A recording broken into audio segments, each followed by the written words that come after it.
ఏదైతే నిన్న మొన్న జగన్మోహన్ రెడ్డి గారు కూడా మాట్లాడుతూ ఉన్నారు వెల్ఫేర్ గురించి. జగన్మోహన్ రెడ్డి గారి నోటులోంచి వెల్ఫేర్ అంటే సంక్షేమం గురించి మాట్లాడుతూ ఉంటే నాకు అనిపించింది దెయ్యాలు వేదాలు వల్లిస్తున్నట్టుగా అనిపించింది. ఎందుకు ఈ మాట చెప్తూ ఉన్నానంటే 5 సంవత్సరాలు ఆయన పరిపాలన చూస్తాం మనందరం కూడా. Fake button, fake welfare, fake CM. 5 సంవత్సరాలు జగన్మోహన్ రెడ్డి పాలనంతా కూడా.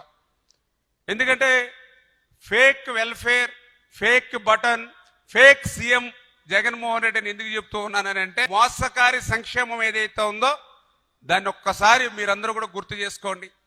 ఆ రోజు ఏదైతే రైతు భరోసా పేరు చెప్పి పిఎం కిసాన్ అని చెప్పి 6,000 రూపాయలు ప్రధానమంత్రి గారు ఇస్తారు ప్రతి సంవత్సరం కూడా. ప్రధానమంత్రి గారు పిఎం కిసాన్ కింద ఆ వాయిదా 2,000 రూపాయలు రైతుల అకౌంట్లో పడిపోయినాయి. రైతుల అకౌంట్లో పడిపోయిన తర్వాత రోజు మళ్ళీ జగన్మోహన్ రెడ్డి గారు రైతుల అకౌంట్లోకి 2,000 పంపిస్తున్నానని బటన్ నొక్కుతాడు. అంటే ఎంత ఫేక్గా కాదా ఇది?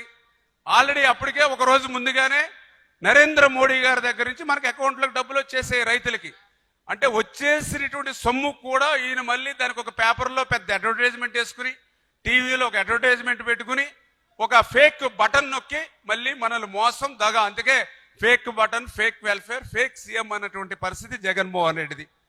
అదేవిధంగా ఆ రోజు మీ అందరికీ తెలుసు అమ్మఒడి మనందరం కూడా చూస్తాం. ఆ రోజు భారతీరెడ్డి గారు వాడకే ప్రచారం చేస్తూ 2 బిడ్డలకి 15,30,000 రూపాయలు ఇస్తానని ఆ రోజు భారతీరెడ్డి వాడకే ప్రచారం చేసింది.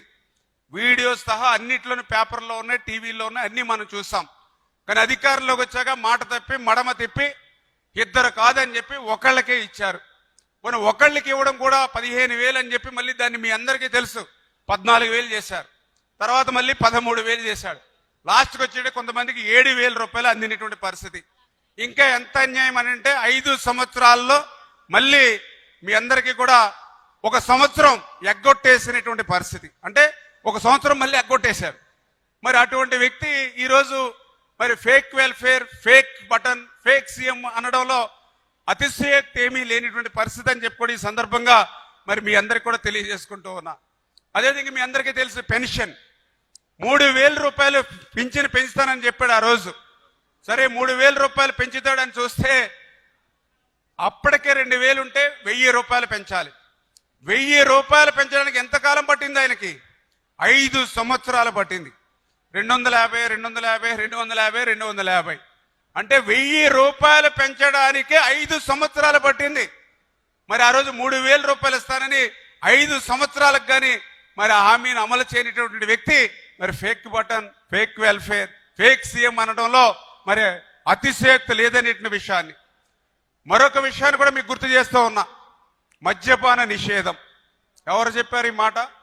ఆ రోజు జగన్మోహన్ రెడ్డి రేపు అధికారంలోకి వచ్చిన తర్వాత మద్యపాన నిషేధం అన్నాడు. మళ్ళీ మీటింగుల్లో కూడా చెప్పాడు మేము మద్యాన్ని నిషేధం చేసే ఓట్లు అడుగుతానని చెప్పాడు. మరి మొన్న 2024 ఎన్నికల ముందు మరి మద్యపానం నిషేధం చేసే ఓట్లు అడిగాడా మనల్ని? అంటే ఫేక్ అంటే అదే ఒక పెద్ద ఉదాహరణ అనే విషయాన్ని కూడా ఈ సందర్భంగా తెలియజేస్తా ఉన్నా. మద్యపాన నిషేధం అటు మాట ఉంచి మద్యాన్ని కూడా ఒక ఆదాయంగా మార్చుకుని కల్తీ నాసిరకం ఏదైతే మరి తయారు చేసి, ఎందుకంటే ఆ యొక్క బ్రాందీ తయారు చేసేది అతనే, బ్రాందీ అమ్మే షాపులు కూడా ఆయన చేతిలోనే పెట్టుకున్నాడు. ఆ రకంగా మన జంగారెడ్డిగూడలో కూడా 27 మంది చనిపోయారు మన దగ్గర కూడా కల్తీ నాసిరకం తాగి. అటువంటి వ్యక్తి మరి ఈవేళ ఫేక్ సీఎం, ఫేక్ వెల్ఫేర్, మరి ఏదైతే ఫేక్ మరి బటన్ జగన్మోహన్ రెడ్డి కాదా అనే విషయాన్ని మరొక్కసారి సందర్భంగా గుర్తు చేసుకుంటూ